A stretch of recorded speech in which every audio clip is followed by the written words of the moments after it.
Hello everyone, ನಮಸ್ಕಾರ. ಇವತ್ತು ಸಿಂಪಲಾಗಿ ಬಿಸಿಬೇಳೆಭಾತ್ ಮಾಡ್ತಾಯಿದ್ದೀನಿ. ಅದಕ್ಕೆ ಒಂದು ಮುಕ್ಕಾಲು ಗ್ಲಾಸಷ್ಟು ಬೇಳೆ ತೊಗೊತೀನಿ, ಅದು ತೊಗರೆ ಬೇಳೆ, ಮತ್ತು 1 ಕಪ್ಪಷ್ಟು ಅಕ್ಕಿ ತೊಗೋತಾ ಇದ್ದೀನಿ. ನೆಕ್ಸ್ಟ್ ಅದಕ್ಕೆ ನಾನು ತರಕಾರಿ ಹಾಕ್ಕೊಳ್ತೀನಿ. ಬೀನ್ಸು, ಕ್ಯಾರೆಟು, ಆಲೂಗಡ್ಡೆ, ಬಟಾಣಿ ಮತ್ತು ನವಿಲುಕೋಸು. ಅದು ಹಾಕಿ 2ರಿಂದ 3 ವಿಸಿಲ್ ಹಾಕಿಸ್ಕೋಬೇಕು ಮೀಡಿಯಮ್ ಫ್ಲೇಮಲ್ಲಿ. ನೆಕ್ಸ್ಟ್ ನಾನು ಒಂದು ಪ್ಯಾನ್ ಇಟ್ಕೊಂಡು ಇಲ್ಲಿ ಒಗ್ಗರಣೆಗೆ ಈರುಳ್ಳಿ ಹಾಕ್ಕೊಂಡು ಚೆನ್ನಾಗಿ ಫ್ರೈ ಮಾಡ್ಕೊಳ್ತಾ ಇದ್ದೀನಿ. ನೆಕ್ಸ್ಟು ಕ್ಯಾಪ್ಸಿಕಮ್, ಒಂದೇ ಒಂದು ಕ್ಯಾಪ್ಸಿಕಮ್ ಒಳ್ಳೆ ಟೇಸ್ಟ್ ಕೊಡುತ್ತೆ ಬಿಸಿಬೇಳೆಭಾತ್ಗೆ. ಇಟ್ಕೊಂಡು ನೆಕ್ಸ್ಟ್ ನೋಡಿ ಪಕ್ಕದಲ್ಲಿ 3 ವಿಸಿಲ್ ಆಗಿದೆ. ಅದಕ್ಕೆ ಎಷ್ಟು ಬೇಕೋ ನಮಗೆ ಕನ್ಸಿಸ್ಟೆನ್ಸಿ ನೀರು ಇಟ್ಕೊಂಡು ಸ್ವಲ್ಪ ಮೀಡಿಯಮ್ ಫ್ಲೇಮಲ್ಲಿ ಹಂಗೆ ಉರಿ ಬಿಟ್ಟಿರ್ತೀನಿ.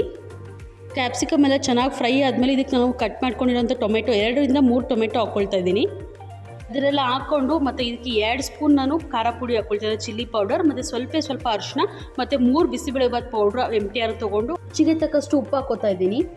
ಚೆನ್ನಾಗಿ ಮಿಕ್ಸ್ ಮಾಡ್ಕೊಂಡು ಗೊಜ್ಜಿಗೆ ಎಷ್ಟು ಬೇಕೋ ಅಷ್ಟು ನೀರು ಹಾಕ್ಕೊಂಡು ಕುದಿಟ್ಕೊಂಡಿರೋ ಕುಕ್ಕರಲ್ಲಿ ಏನಿದೆ ಅಲ್ವಾ ಅದಕ್ಕೆ ಹಾಕಿ ಚೆನ್ನಾಗಿ ಮಿಕ್ಸ್ ಮಾಡಿದ್ರೆ ಒಳ್ಳೆ ಬಿಸಿಬೇಳೆಭಾತ್ ರೆಡಿ ಆಗುತ್ತೆ. ಖಾರ ಬುದ್ಧಿ ಜೊತೆ ತಿಂತಾ ಇದ್ರೆ ಸ್ವರ್ಗ.